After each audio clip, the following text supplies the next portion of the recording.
Andito na naman tayo sa nagbabagang showbiz balita. Panoorin natin ang video ni Angelica Panganiban kung saan ay pinuntahan niya sa restaurant ang kaibigan na si Julian Santos para bisitahin.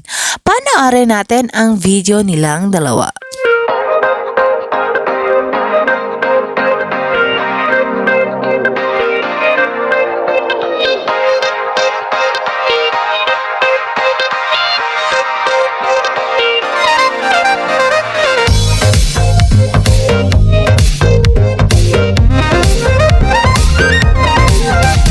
Nag-upload si Julian Santos at Angelica Panganiban sa kanilang IG story at account kung saan ibinahagi nila sa kanilang mga fans ang mga naganap nila sa araw-araw. Si Angge ay pumunta sa restaurant ni Julian na ang pangalan ay Angry Dobo upang matikman ang luto nito at mabisita din ang kaibigan na isa ng chef. Isang chef na nga si Julian Santos ngayon at isa nga siya sa nagpapatakbo sa kanilang negosyo na resto. At sinusuporta naman siya ng kanyang asawa na si Ryan Agoncillo. At pinost nga ni Angelica Panganiban ang pagpunta niya sa restaurant ni Julian para bisitahin at kumain doon sa masasarap na pagkain na inihanda ng kanyang kaibigan. Naging malapit nga ang dalawa sa kanilang movie na Mrs. Reyes kung saan ay sila ang nagbida sa nasabing movie at ang asawa nila ay mga bading. Maraming ngang tumakilik sa nasabing movie nila.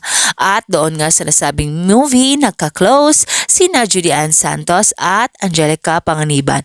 Nagpapasalamat naman si Angelica sa masarap na pagkain na inihanda ng kanyang kaibigan na si Juday. Panoorin natin ang kabuuan na nasabing video nila Angelica Panganiban at Julian Santos sa kanilang reunion sa restaurant nila Julian Santos at huwag kalimutang maglagay ng iyong komento sa video na ito.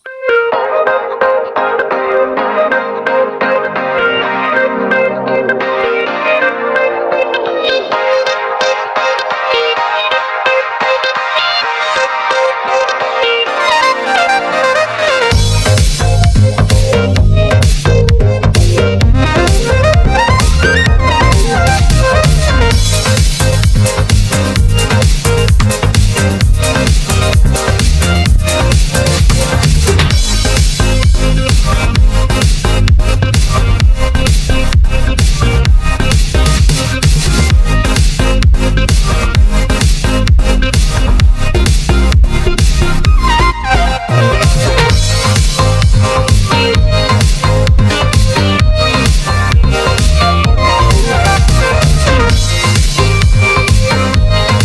sa panonood sa nasabing video nila Julian Santos at Angelica Panganiban. And for more showbiz updates, don't forget to like, subscribe, and share.